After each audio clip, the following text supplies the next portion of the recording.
The outcome of the Lok Sabha elections of 1977 is pertinent to understand the true legacy of Indian democracy.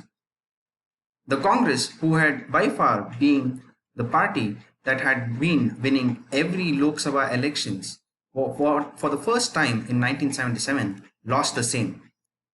This failure for it to return back to power was majorly because of the atrocities that it had exposed to the people during the times of emergency.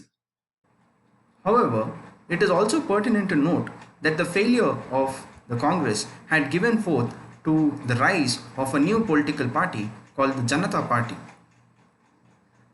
Now, in reference to Janata Party, it is necessary to understand that it was not a large party by itself.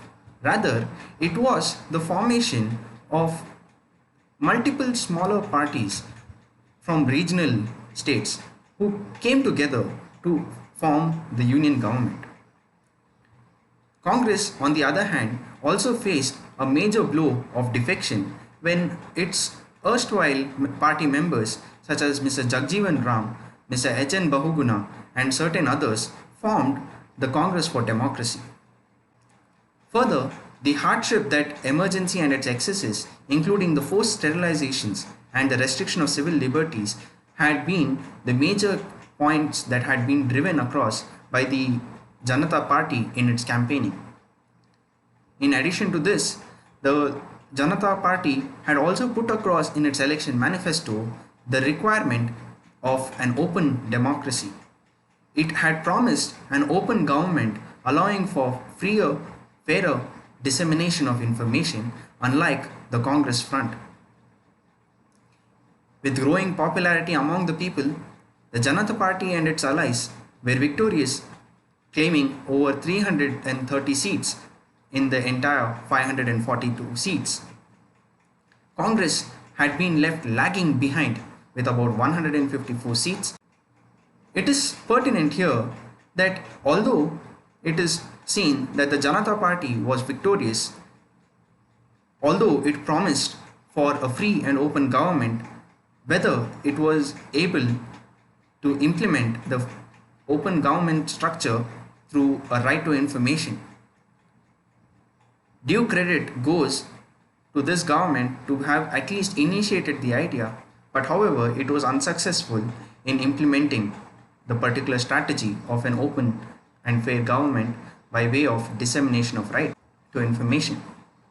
It is to be noted that since the Janata Party was an integration of smaller regional parties, their party politics were more promiscuous and were left to much smaller facets of governance rather than the bigger picture.